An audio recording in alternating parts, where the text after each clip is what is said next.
Pascua tienen que ver con muerte, con dolor. Hasta el día de hoy, domingo, tienen que ver con el escarnecimiento del Señor Jesús, con esos golpes despiadados por demás. Eran despiadados para Jesús, pero también lo eran para cualquier persona que tuviera que pasar por esa cruz. Cualquier prisionero en esa condición tenía que sufrir este tremendo tiempo. Todo en esa semana refiere a muerte, refiere a contrición, a un tiempo de introspección donde la verdad es que no hay mucho por celebrar hasta el día domingo, porque lo que fue pasando en esos días fue algo difícil, fue algo triste y fue doloroso. Pero ese periodo terminó en este día, en un día domingo como hoy. El dolor de todo un grupo de seguidores, personas que han estado con Jesús, personas que se han visto afectadas por Él, finalmente ven un final distinto, valga la redundancia. Las últimas semanas habían sido difíciles y controversiales. De una entrada de esas a todo trapo, triunfales, a un corto e injusto si los hay, juicios, seguidos de un final que todos conocemos.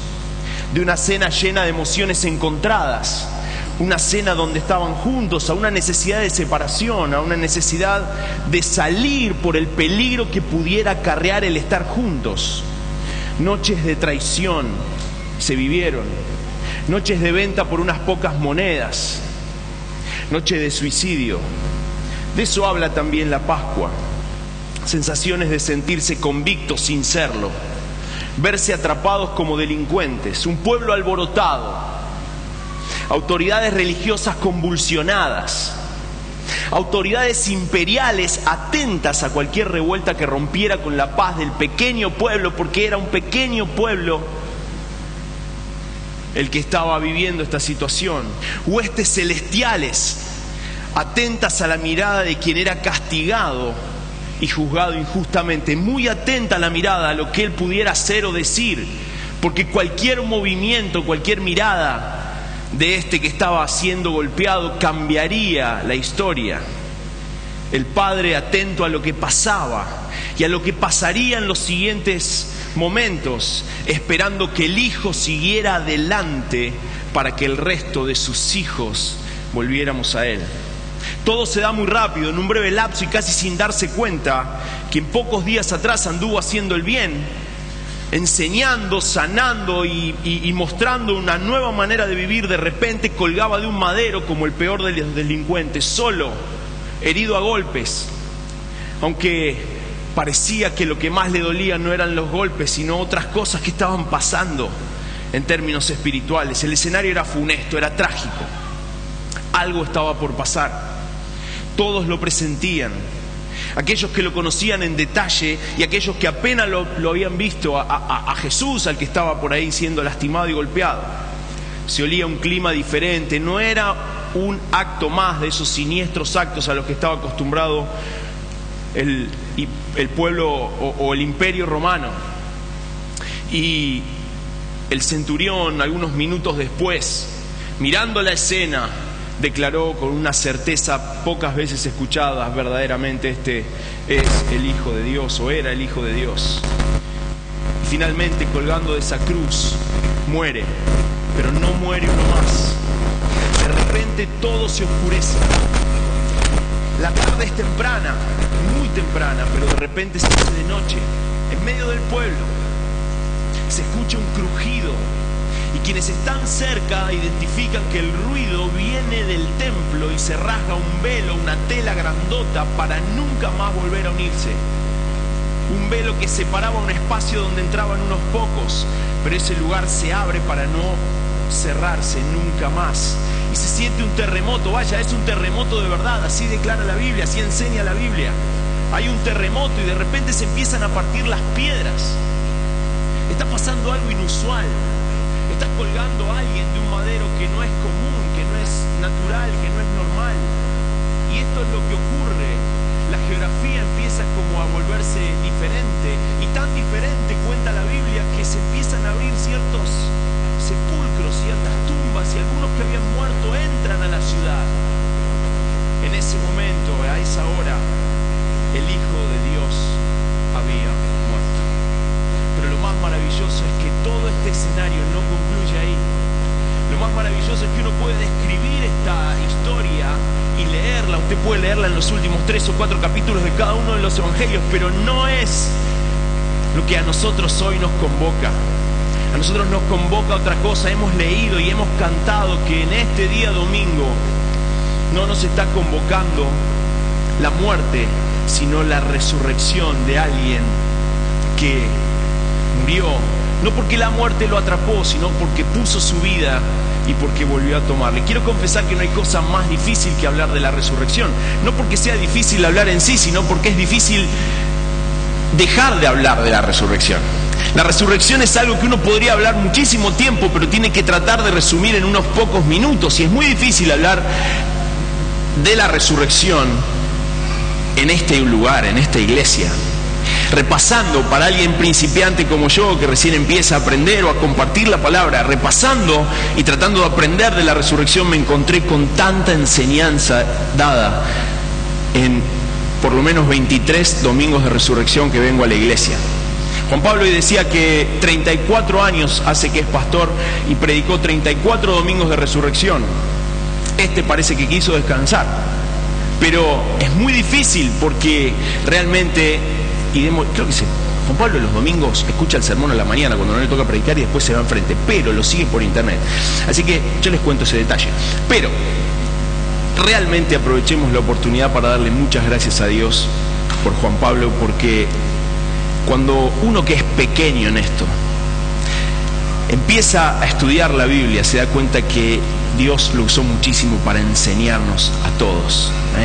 Así que vamos a pensar en la resurrección juntos, sabiendo o diciendo en honor de la verdad que quizá muchas de las cosas ya han sido enseñadas en algún momento de estos 33 domingos que Juan Pablo ha enseñado acerca de la resurrección.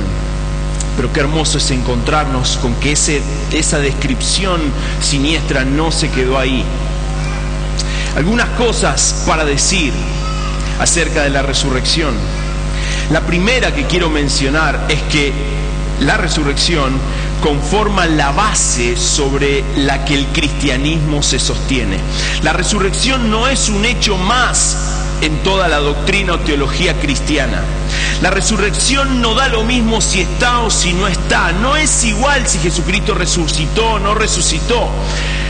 Josh McDowell, un autor que estuvo aquí en nuestra iglesia predicando hace unos años, famoso por haber intentado refutar y discutir y negar el cristianismo, escribe lo siguiente. Claramente no consiguió refutar el cristianismo, sino que además se convirtió en uno de los siervos más importantes de la actualidad. Escribió lo siguiente: la resurrección de Jesucristo y el cristianismo permanecen en pie o se caen juntos. La resurrección de Jesucristo y el cristianismo permanecen en pie o se caen juntos. Dice que un día un estudiante le preguntó en una universidad en Uruguay: profesor McDowell, ¿por qué no puede usted refutar el cristianismo? Y dice que él respondió: por una simple razón, no estoy en condiciones de poder negar un evento histórico, la resurrección de Jesucristo. Absolutamente toda la doctrina y teología cristiana se cuelga, se sostiene y se mantiene sobre la resurrección de Jesús. No hay acto más importante, no es un hecho más. Permítanme decir o explicarlo de esta manera y sonar hereje. Uno podría darle lo mismo si está o no está la parábola del buen samaritano. Estoy siendo hereje. Pero uno puede decir, bueno, está o no está, o discutirla, pero uno no puede discutir si la resurrección existió o no existió, si Jesucristo después de morir volvió a la vida o no, porque toda la teología y toda la doctrina cristiana se sostiene, se para, se mantiene sobre esta verdad unívoca que es Jesucristo el día domingo dejó la muerte y ha resucitado. Las grandes religiones del mundo, muchas de las grandes religiones del mundo, se paran en conceptos filosóficos, en en ideas filosóficas y algunas pocas en personas, es decir, siguen algunas personas, el budismo, el islam, el cristianismo, y quizá uno puede pensar que el judaísmo también, siguiendo a Abraham, su padre, la ley de Moisés, y de todas ellas, salvo del cristianismo, uno encuentra una tumba con una lápida que dice aquí yace, o como sea, aquí yace don tanto, lo que sea, pero no hay espacio donde ir a adorar a un Jesucristo, que es la base de la vida cristiana. Toda su enseñanza, toda la enseñanza de Jesús cobra sentido cuando la resurrección está y es un hecho real y valedero. Jesús muchas veces en su enseñanza dijo: yo voy a poner mi vida, voy a morir y voy a resucitar. Si eso no es verdad, ¿por qué uno debería creer el resto de sus enseñanzas? Si en algo tan importante Él mintió, ¿por qué debería creer en el resto si la resurrección no es algo verdadero? Entonces uno podría inferir que todo lo que Él enseña y enseñó tiene sentido, porque la resurrección es verdad también. Hago esta pregunta, ¿tendría un Cristo muerto el mismo impacto? ¿Podría un Jesucristo muerto 2000 años después juntarnos a todos en una noche y en cualquier lugar del mundo? ¿Tiene el mismo sentido un Mesías que su cuerpo está descompuesto ya después de 2000 años? ¿Tiene el mismo sentido? Sin la doctrina de la resurrección, hermanos, la obra mesiánica, es decir, la obra del Mesías, del Salvador, pierde sentido. Sin la resurrección, aun cuando muchas partes del Nuevo Testamento hablan de cosas completamente diferentes a la resurrección, sin la resurrección, insisto, el Nuevo Testamento también carece de sentido y de valor. Se desvanece como cuando uno le saca la espina o la columna vertebral a algo, se cae. Toda la Biblia, las profecías antiguas, aún desde Génesis, metido debajo o a luz clara, uno puede identificar que la doctrina, la teología de la resurrección es base para creer o para ser cristiano. La resurrección de Jesús es un hecho y es sin duda la cuna, el centro de la vida cristiana. La tumba vacía es la cuna de la vida cristiana. Otro autor, Sparrow, yo no sé si vale la pena mencionarlo, pero un autor dice: si la resurrección no es un hecho histórico, entonces el poder de la muerte permanece incólume, es decir, permanece fuerte, y con ello el efecto del pecado y el significado de la muerte de Cristo permanece en incertidumbre. Es decir, ¿para qué murió Jesús? No sabemos. Y por consiguiente los creyentes están todavía en sus pecados, precisamente donde se hallaban antes de oír el nombre de Jesús. Claro está que esta no es una idea de este autor, que todo esto que estoy diciendo tiene un reflejo claro en la Biblia. Pablo en 1 Corintios 15 escribió lo siguiente, 15:12, apúntese ese pasaje o abra su Biblia ahí en el Nuevo Testamento, vamos a leer algunos pasajes. Dice Pablo lo siguiente: pero díganme, dado que nosotros predicamos que Cristo se levantó de los muertos, ¿por qué algunos de ustedes dicen que no habrá resurrección de los muertos? Pues si no hay resurrección de los muertos, entonces Cristo tampoco ha resucitado. Y si Cristo no ha resucitado, entonces toda nuestra predicación es inútil y la fe de ustedes también es inútil. Y nosotros, los apóstoles, estaríamos todos mintiendo acerca de Dios, porque hemos dicho que Dios levantó a Cristo de la tumba. Así que eso no puede ser cierto si no hay resurrección de los muertos.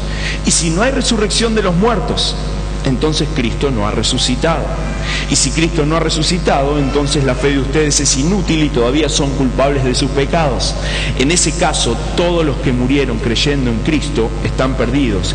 Y si nuestra esperanza en Cristo es solo para esta vida, somos los más dignos de lástima de todo el mundo. Pablo ironiza todo el tiempo en su declaración, en su escrito, y nos llama hipotéticamente a aquellos que no creyéramos que la resurrección es base, es central en la creencia cristiana,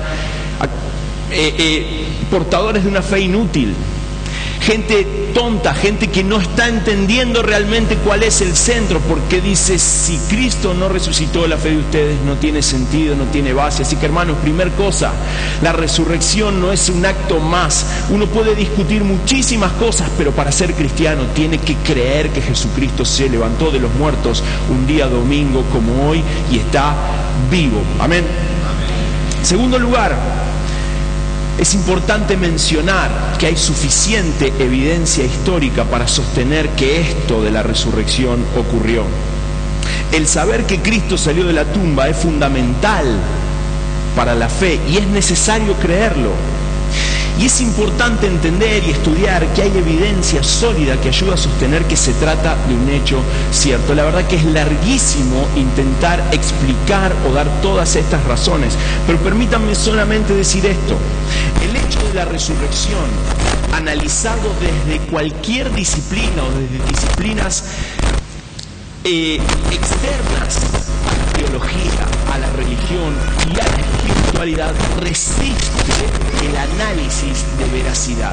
Es decir, lo que los testigos dijeron, la evidencia que se encontró y muchas cosas que hacen a la resurrección de Jesucristo pueden ser sostenidas y analizadas y tamizadas y pasar esos análisis por cualquier disciplina que la aborde con un espíritu crítico y con un espíritu de objetividad clara.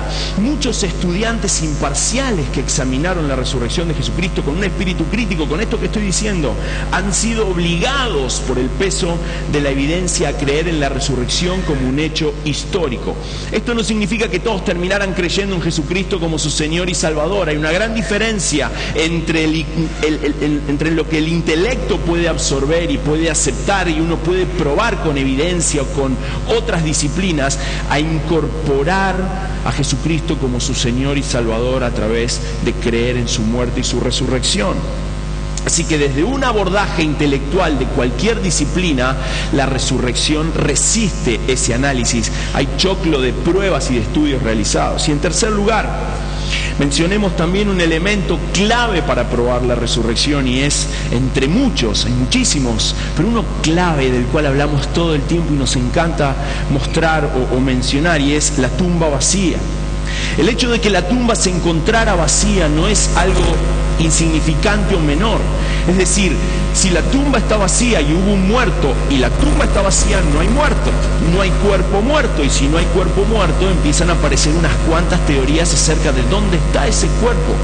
Uno habla de resurrección porque vio la tumba vacía, y aquellos dicen, bueno, pero en realidad Cristo no resucitó, pero no pueden encontrar su cuerpo, y se elaboraron algunas cosas. La primera es que los discípulos robaron el cuerpo de Jesús. La segunda teoría para sostener esto es que los guardias se quedaron dormidos y entonces fue fácil que alguien pudiera pasar y demás, o que los mismos judíos lo sacaron para que los discípulos no se lo llevaran. Y el último, y hasta casi gracioso, es que Jesús no murió en la cruz, sino que se desmayó, y cuando lo pusieron en la tumba, el aire fresco de la tumba nueva, dicen que no había sido usada, el airecito fresco lo revivió y él tranquilamente salió, abrió de la tumba y se escapó y ya. Así que es un poco insostenible muchas de todas estas cosas. Pero como decía antes, algunos prestigiosos abogados dicen, si yo examinara toda la evidencia y me parara frente a un tribunal, diría que la tumba realmente se encontró vacía. Una pregunta que a mí me surge hacer es, ¿por qué todas o alguna de las autoridades religiosas no ofrecieron a la tumba, si es que realmente estaba llena, como prueba para desarticular definitivamente el cristianismo? Ustedes recuerdan, algunos días después en Pentecostés se armó una revuelta bárbara y Pedro predicó, el centro de su predicación fue un Jesucristo resucitado. La gran pregunta es, si había un cuerpo, ¿por qué no lo mostraron públicamente? ¿Por qué no trajeron el cuerpo muerto de Jesús y lo pasaron en una carreta allí por Jerusalén en el medio de Pentecostés para desarticular de una vez y para todas a la iglesia cristiana que estaba generando una convulsión en esas horas del primer siglo? No lo hicieron porque no lo tenían. John Stott dijo, el silencio de los enemigos de Cristo es una prueba tan elocuente de la resurrección como el mismo testimonio de los apóstoles. Uno puede pensar que esos hombres timoratos podían burlar una guardia imperial realmente. ¿Alguien puede creer que después de sufrir los golpes que Jesucristo sufrió, simplemente se desmayó con el costado abierto, se levantó con el aire fresco y movió una piedra que pesaba no sé cuántos kilos y salió y paseó por el pueblo? ¿Dónde estuvo? Entonces, ¿por qué no ofrecen su cuerpo muerto si realmente lo tenían? El silencio de los enemigos de Cristo es una prueba tan elocuente de la resurrección como el mismo testimonio de los apóstoles. Y en último lugar, otra prueba elocuente es el testimonio de los mismos apóstoles sostenidos por los encuentros con un Jesús resucitado. Se ha intentado restar crédito a esto y hablar de una gran confabulación, es decir, los discípulos hicieron una gran teoría conspirativa y dijeron, bueno, todos nosotros vamos a pensar una estrategia para comunicar que Jesucristo ha resucitado. Y entonces tabulamos una idea, escribimos una idea y la vamos a presentar al mundo. Cosa un poco difícil de entender. Los estudiosos que llegan hasta el relato, estos abogados, esta gente que lo aborda desde otro lado, se encuentran con que los relatos no parecieran ser armados. No provienen de gente que ha escrito un punto tras otro para armar una teoría que se sostenga, sino más bien provienen de corazones frescos, de gente que realmente fue caminando y se preocupó por decir, ¿y quién me va a mover la piedra? Leímos hoy recién hace un ratito, las mujeres venían caminando preocupadas por quién les iba a mover la piedra. Son cosas que se incluyen en el relato de la resurrección, que cuando los analistas las miran, dice, esto no se puede sostener. Vamos a suponer que sí que hubiera sido una teoría conspirativa. 2000 años, tantos, no hubo nunca un arrepentido que dijera la verdad, que dijera, che, la verdad. Hace pocos días atrás salió un arrepentido, yo decía hoy, de la Barra Brava de River y empezó a contar un montón de cosas. ¿Y cuánto llevan las Barra Bravas? 10, 15, 20, 30 años. 2000 años sosteniendo una idea y a nadie se le escapó. O sea, los mataron a palos, les pegaron, los lastimaron, les rompieron sus familias, sus casas, los han prendido fuego. Sin embargo, ellos siguieron sosteniendo la idea de un Jesucristo resucitado de ninguna manera. No hay duda que las enseñanzas de Jesús cobraron verdadero sentido y valor en personas que no entendían la enseñanza de Jesús, que tantas veces lo pusieron nervioso, que tantas veces Jesús, me imagino que habrá dicho, termínenlo, se los expliqué 28 veces este tema, ¿por qué no lo entienden, viejo? Al final de cuentas, ¿no? En un porteño los hubiera retado de esta manera. Ese tipo de personas después resulta ser que son los hombres más valientes, más elocuentes, más evangelistas, más proclamadores de la muerte y resurrección de Jesucristo que en la historia se haya visto. ¿Cómo puede explicarse eso si no es por haber visto al mismo Jesús resucitado? No hay duda que eso mismo fue el puntapié inicial de la iglesia. No hay duda que en Pentecostés, o que Pentecostés un poco de tiempo después se paró sobre esta columna, sobre esta idea de un Jesús vivo y resucitado. Simplemente 4 cosas teóricas que pueden apelar a nuestro intelecto, que nos hacen bien. Pero yo me pregunto, y es la pregunta que me hice durante todos estos días, ¿qué es lo que tiene para decirnos la resurrección hoy? ¿Cuál es la relevancia para nosotros? Porque todo este marco teórico es interesante y de verdad que me encanta estudiarlo y los animo a estudiar esto porque está buenísimo. Pero ¿qué es lo importante de venir un domingo de resurrección a la iglesia y celebrar eso, que Jesucristo ha resucitado? ¿Cómo se acerca este hecho teológica, históricamente singular, único, importantísimo y fundamental? ¿Cómo se relaciona con nosotros? Mi preocupación es ver y darme cuenta cómo la resurrección de Jesucristo puede impactar en un ratito cuando me voy a casa. Cómo puede impactar la resurrección de Jesucristo mañana lunes, el día martes, en mi relación con mi esposa, cuando me enojo que la construcción no avanza, cuando me encierran con el auto, cuando, gracias a Dios, ganó River hace un rato, pero cuando puede perder o no le puede ir tan bien. ¿Cómo impacta en mi vida natural un acto tan importante como la resurrección de Jesucristo, tan singular, tan único? Así que vamos a mirar un poco la Biblia para ver de qué manera eso tiene impacto en nuestra vida. Abra su Biblia en 1 Pedro, vamos a leer 4 o 5 pasajes ahí nomás, en un pedacito así de su Biblia. No nos vamos a mover mucho, pero yo quiero revisar cómo impacta en nuestra vida eso. cómo la resurrección nos sacude, cómo nos visita en el día de hoy. 1 Pedro 1:3, mire lo que dice la Biblia: alabado sea Dios, Padre de nuestro Señor Jesucristo. Estoy leyendo 1 Pedro 1:3. 1 Pedro está más sobre el final. Alabado sea Dios, Padre de nuestro Señor Jesucristo, por su gran misericordia nos ha hecho nacer de nuevo mediante la resurrección de Jesucristo. Pedro instala el nuevo nacimiento mediante la resurrección de Jesucristo. Es decir, que la resurrección de Jesucristo ya tiene un impacto en nuestra vida, más allá de la teoría y de la historia y de todas estas cosas que hemos dicho.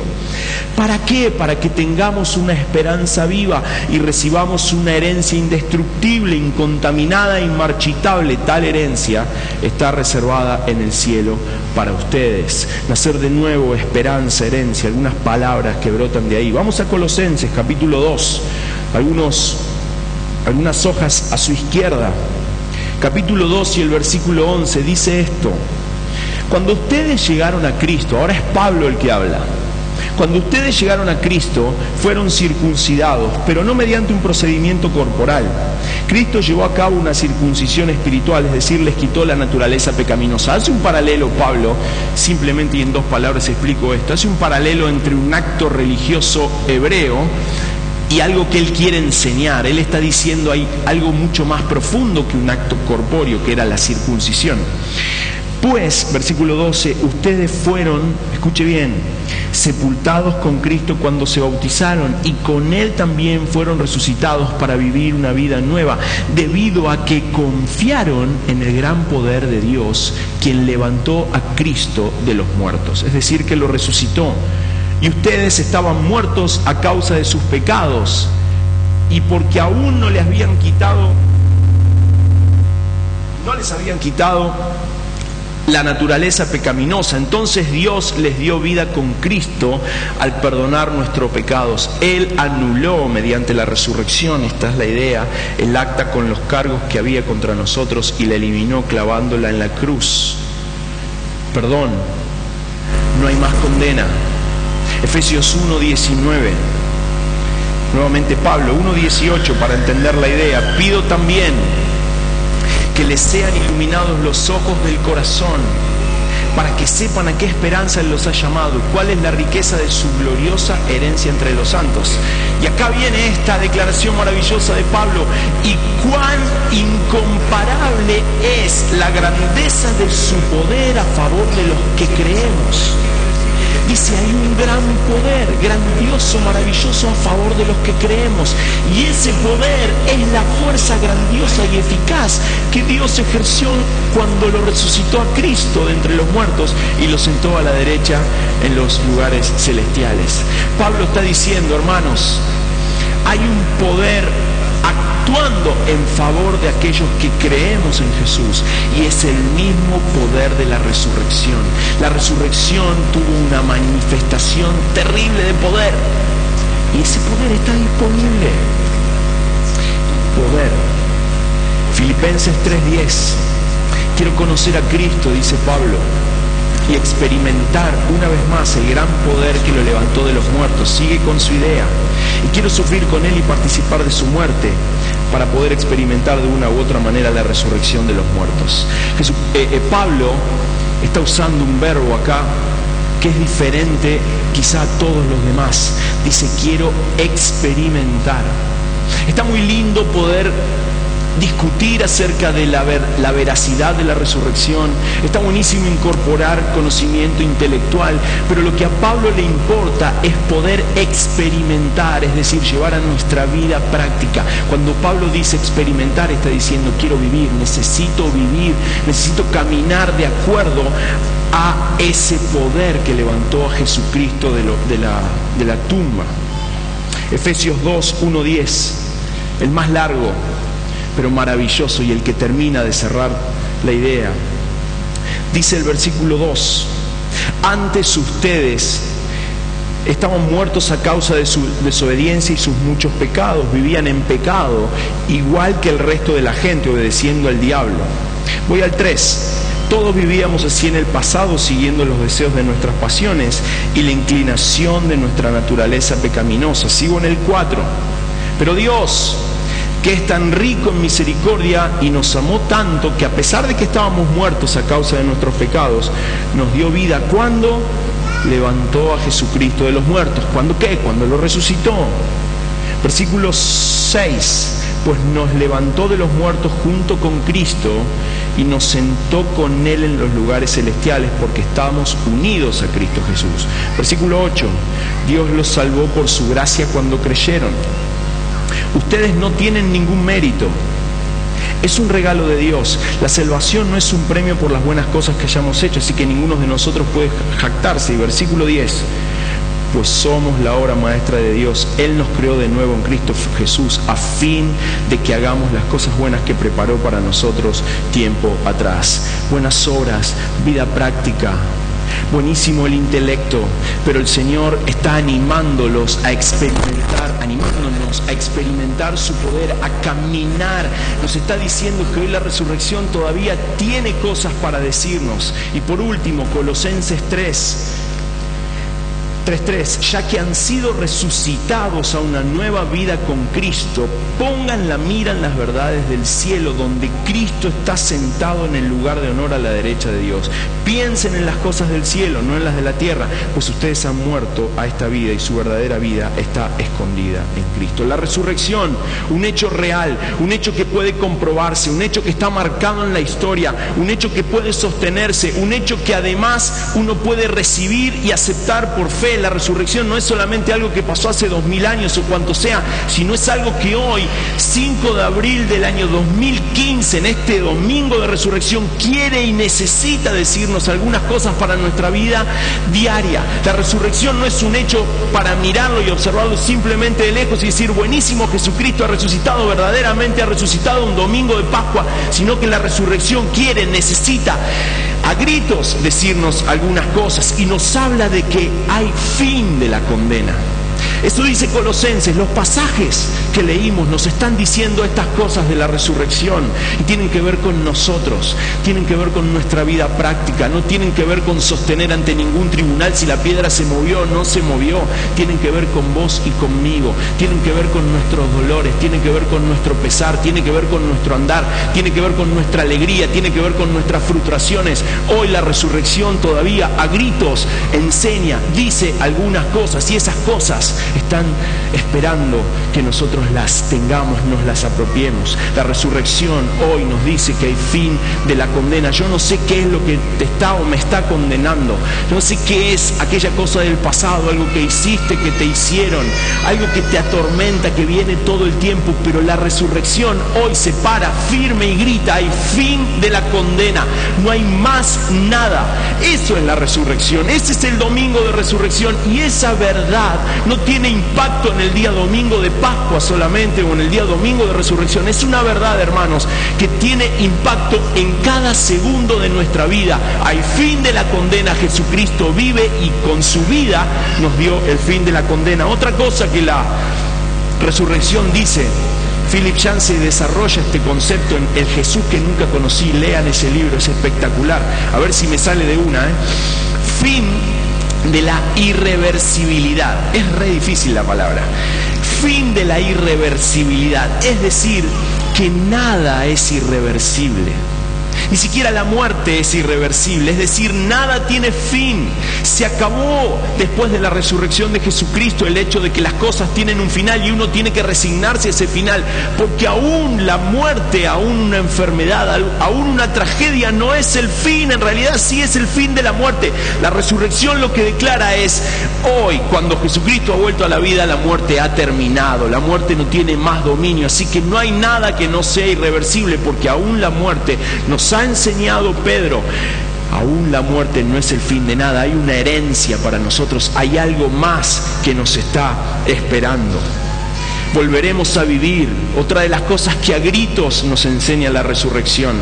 Y vaya que es algo lindo para caminar pensando que uno no va a quedarse cuando su vida termine. Hoy a la mañana miraba mientras cantábamos, a la mañana suele venir gente más mayor y pensaba, qué lindo que la resurrección le diga a los hermanos esto: hermanos, van a volver a vivir, porque si yo se los digo a los pibitos, se está lejos la muerte, Pero cuando uno empieza a acercarse al final de sus días, qué belleza escuchar que la resurrección de Jesucristo dice: vas a volver a vivir.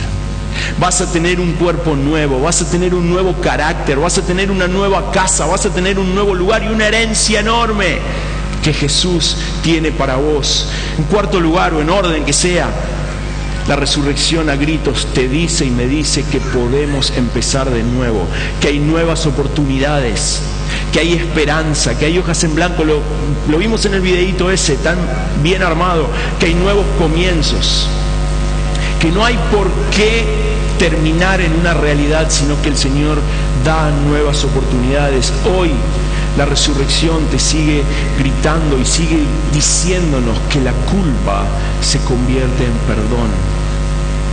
Qué feo es vivir con culpa. Qué feo es cargar con la culpa de algo que hemos hecho. Esa cosa que no se va, ese fantasma que viene. Y la resurrección, hermanos, dice que la culpa se transforma en perdón. La resurrección dice que el pesar tiene alivio y que ahora hay libertad. Escuche bien eso, hay libertad. Jesucristo nos ha hecho libres.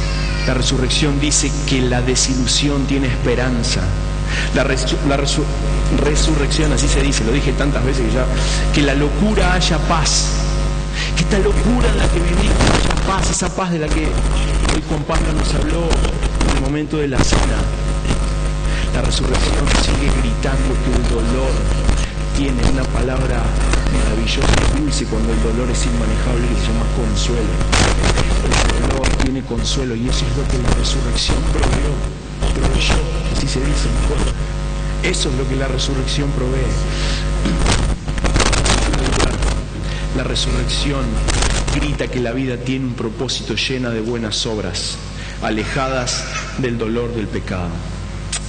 Me cabe preguntarnos, honestamente, si estamos experimentando, es decir, viviendo, haciendo a diario, incorporando en nuestra vida, encarnando, disfrutando, metiendo en nuestra semana, use la palabra que usted quiera, el poder de la resurrección que levantó a Jesucristo de los muertos, expresada en alguna de estas o cualquier otra forma que usted pueda encontrar en la palabra de Dios. Honestamente, ¿por qué muchas veces no hallamos victoria en un montón de cosas si la resurrección grita que hay perdón? Si la resurrección grita que hay esperanza, si la resurrección grita que hay alivio para nuestro dolor, si la resurrección dice que hay proyecto, que hay cosas nuevas, que hay buenas oportunidades. Pablo dijo: lo he perdido todo. Algunos versículos más atrás lo hemos leído. Dice esto, escuche con atención: sin embargo, todo aquello que para mí era ganancia, ahora lo considero pérdida por causa de Cristo. Es más, todo lo considero pérdida por razón del incomparable valor de conocer a Cristo Jesús mi Señor. Por Él lo he perdido todo y lo tengo por estiércol, por basura, a fin de ganar a Cristo y encontrarme unido a Él. Me fui unos versículos atrás de esta declaración que hemos estudiado. Entonces termina diciendo esto: lo he perdido todo a fin de experimentar el poder de su resurrección. Hermanos, ¿será que hay una relación estrecha entre estimar todo como basura y lograr experimentar el poder de la resurrección? ¿Será que debemos revisar la declaración de Pablo allí en Efesios cuando dice: estimé todo por basura? Todo lo que tenía lo tomé como estiércol para poder experimentar el poder de la resurrección. ¿Será que a veces no podemos experimentar el poder de la resurrección porque todavía seguimos tomando algunas cosas como valiosas?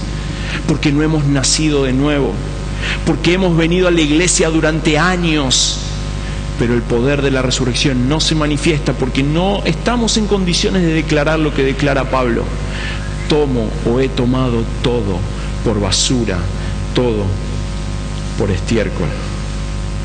¿Qué cosas o a qué cosas nos estamos aferrando para que la resurrección o el poder de la resurrección no se manifieste en nuestra vida y nos haga experimentar alguna de las cosas que hemos leído en Efesios, en Colosenses, en 1 Pedro, en Filipenses. ¿Qué cosas de nuestra vida, a qué estamos aferrados para que el poder de la resurrección no se manifieste en nosotros? Quiere inclinar su rostro y vamos a orar al Señor.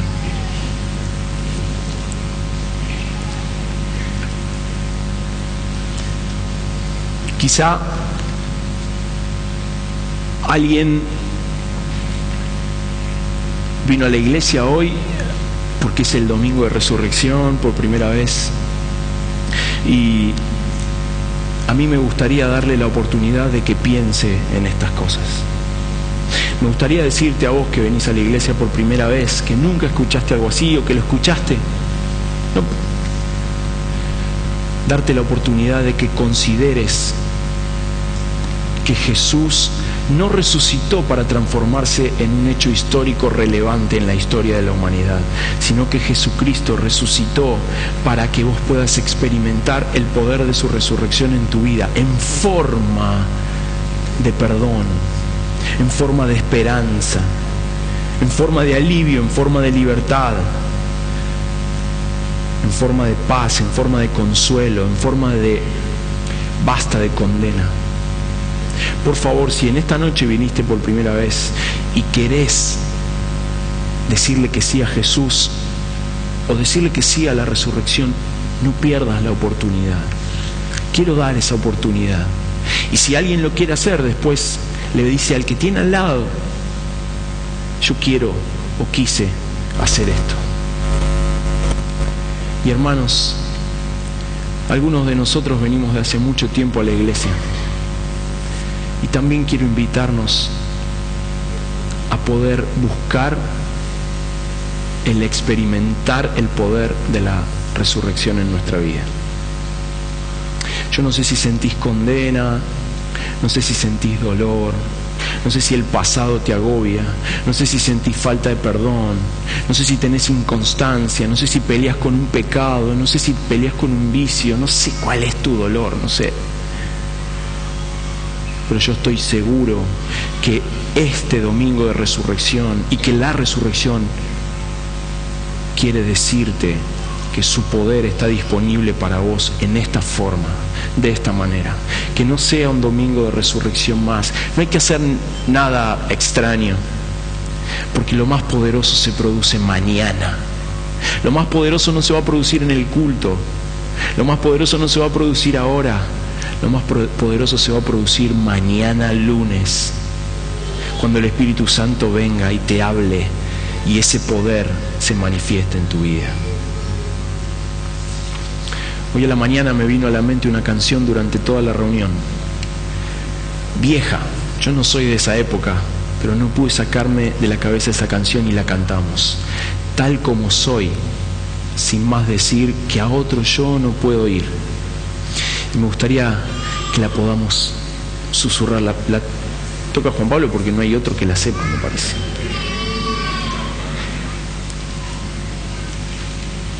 Cantemos esto. Y le pido al coro que venga. Vamos a terminar cantando también. Vamos a hacerlo en silencio. Nosotros seguimos orando. Me vino esta canción a la mente porque a veces es difícil llegar a Jesús. Y esta canción dice: tal como soy, sin más decir, Señor, vengo a vos. Señor, como estoy, manchado, sucio, no puedo creer en la resurrección, o mejor dicho, puedo creer. No me cuesta entender esto de que es un hecho histórico, de que cualquiera puede sostenerlo y todas esas cosas del principio que están espectaculares.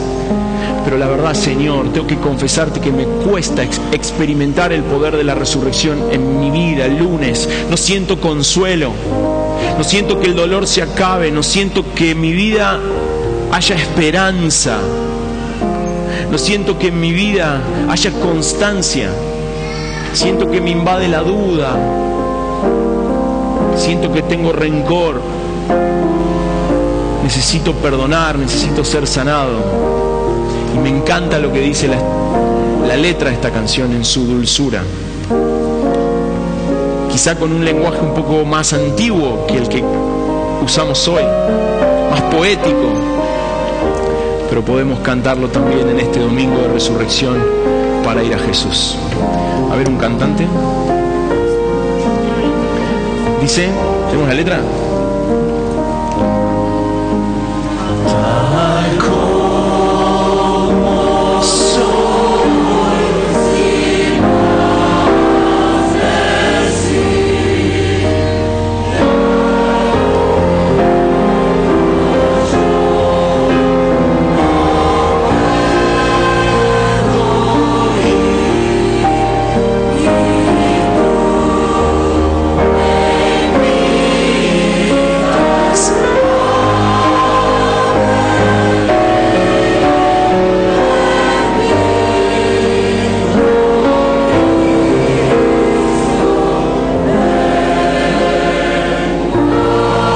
Jesús resucitado nos invita a venir, así, nomás como estamos.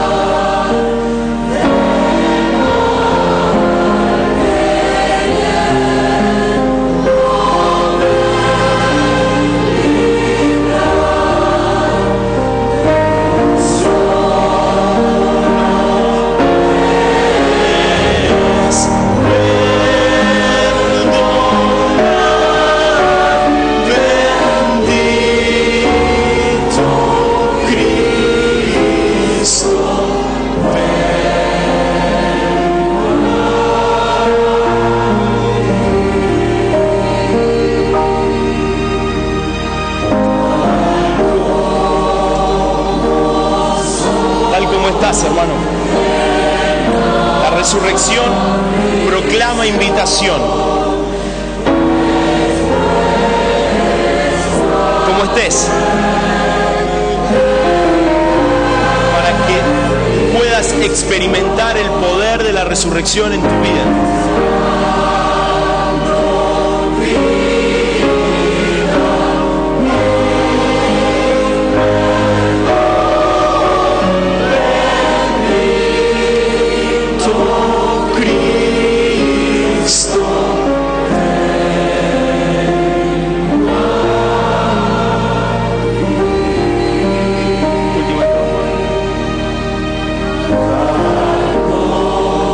Esta estrofa. Tu gran amor me vence.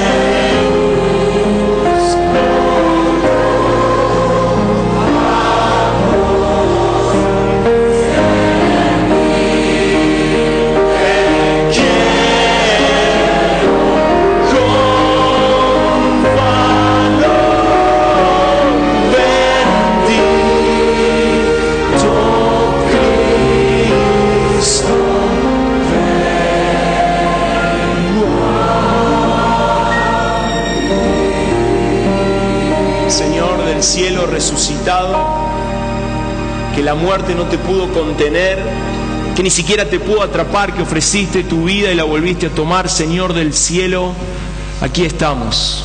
Bendito Cristo, queremos venir a vos. Señor, necesitamos confesarte que nos cuesta experimentar en nuestro día a día el poder de la resurrección, que a veces no sentimos el consuelo, que a veces no sentimos el alivio que hay a nuestro dolor o que está disponible para nuestro dolor, que a veces somos inconstantes, que a veces nos sentimos condenados. Señor, nos cuesta.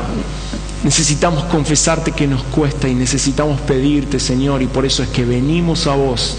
Necesitamos pedirte que en este día domingo la resurrección a través del Espíritu Santo nos inunde y nos enseñe estas verdades, el experimentar el poder que levantó a Jesucristo de los muertos, ese mismísimo poder que está disponible para los que creemos. Ese poder, Señor, venga a nuestro lunes, a nuestro martes. Señor, tu resurrección es una verdad ineludible que no puede faltar si nos llamamos cristianos, pero lo más importante es que tenga impacto en nuestra vida. Señor, que se muestre en el lunes, en el martes, ahora cuando nos vamos a casa. Señor, que en esta semana pasen grandes cosas, mucho más de las que pudieron haber pasado en este ratito en el culto, mucho más de lo que pueden pasar solamente cuando nos juntamos. Señor, que nuestra vida sea inundada por tu presencia de una manera en nuestra naturalidad sobrenatural. Gracias, Jesús. Te celebramos resucitado, Señor. Gracias. Amén. ¿Vamos a cantar algo más? ¿Coro? Sí. Bueno. Yo no canto más. ¿Con pie y todo?